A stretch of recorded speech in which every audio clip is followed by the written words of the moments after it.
Olá, professoras e professores antirracistas. Eu estou aqui no último dia de 2023, mas estou focada. Deixa eu mostrar, ó.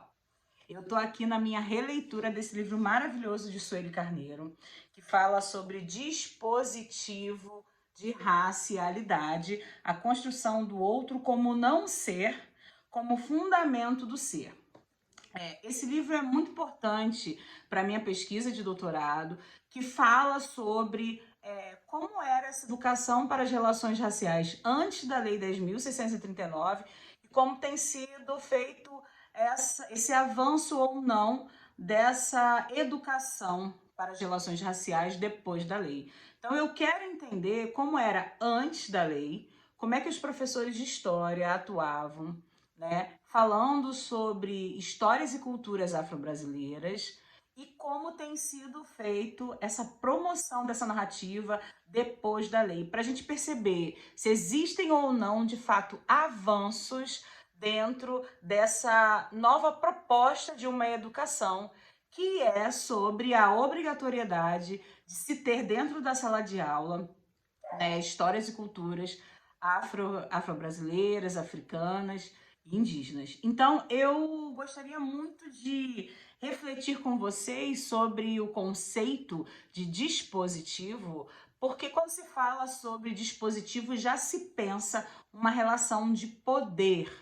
E aí, quando você pensa em sociedades construídas nessa configuração, né, colonização, pós-colonização, como se dá essa relação de poder? Né? Então, a gente tem uma história de construção de uma relação de poder de um determinado grupo racial branco, né? Colocado como ideal, colocado como aquele que tem o saber, aquele que constrói, aquele que desenvolve, e você tem os outros que não são brancos, esses outros grupos raciais que ficam numa dimensão do imobilismo. E o dispositivo, né, que é um conceito que Sueli Carneiro tomou de emprestado de Foucault para poder pensar o dispositivo de racialidade. Aí vem, né, a novidade que a Sueli Carneiro está trazendo, a ideia de colocar como um adjetivo a esse dispositivo a questão de uma demarcação de raça nesse dispositivo para pensar quem seria o ser, um ser que é dinâmico dentro das relações de poder, esse ser que é o ideal, esse ser que está em evolução, esse ser que está num avanço, esse ser que tem uma trajetória, e aquele que é o outro, que acaba sendo o estático e o imóvel. E é justamente isso que ela vai demonstrar para a gente no primeiro capítulo, que vai falar sobre a ideia do ser enquanto aquele que tem um dinamismo na sua história, na sua trajetória de vida, e o outro que é aquele que é estático e imóvel.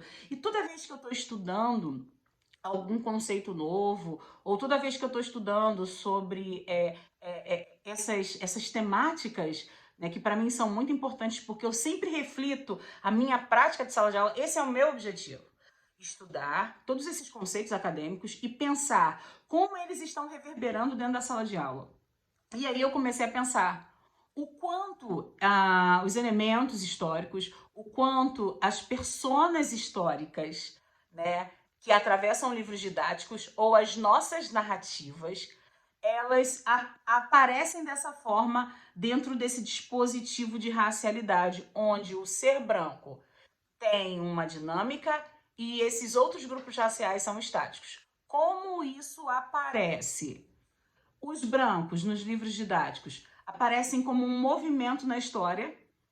Eles são aqueles que atravessaram o Atlântico, eles foram aqueles que colonizaram, e isso é uma demarcação dos livros didáticos de história. Eles são aqueles que têm a ciência, o controle do poder. Então você vê uma dinâmica histórica que é configurada numa narrativa para esse grupo, que é o ser ideal branco.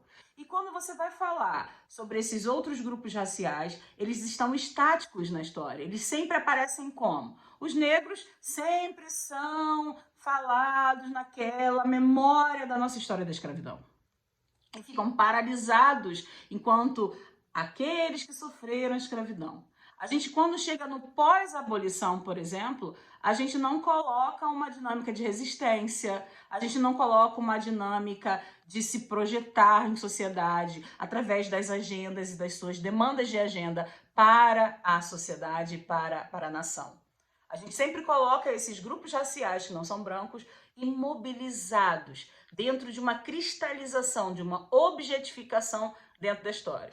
Isso é muito interessante quando você pensa, então, o conceito de dispositivo, que é uma relação de poder entre esses elementos todos da sociedade. O dispositivo acaba criando dinâmica do ser e acaba criando a imobilidade de um outro grupo, de um outro ser, né? Que todos são seres humanos, mas que esse dispositivo ele cria uma divisão, ele cria uma diferença entre esses grupos por uma demarcação de cor, por uma demarcação racial. E aí, quando a gente não tem um pouco dessa noção, né, dentro do que a gente pode trabalhar como educação antirracista dentro da sala de aula, a gente acaba repetindo, reproduzindo a dinâmica desse grupo visto como aquele que cria, né, o ideal, o branco, aquele que cria, aquele que desenvolve, aquele que está sempre projetado como que contribui para a sociedade, e esse outro grupo aqui paralisado na história, imóvel, sem dinâmica histórica e cultural. E o que a gente traz para a cabeça das novas gerações? O que a gente cria, ajuda a criar enquanto memória para as próximas gerações? Que tem um grupo que desenvolve, que tem capacidade, que tem toda uma articulação, né, de saber para se projetar, e os outros grupos aqui que estão à mercê dos saberes do outro.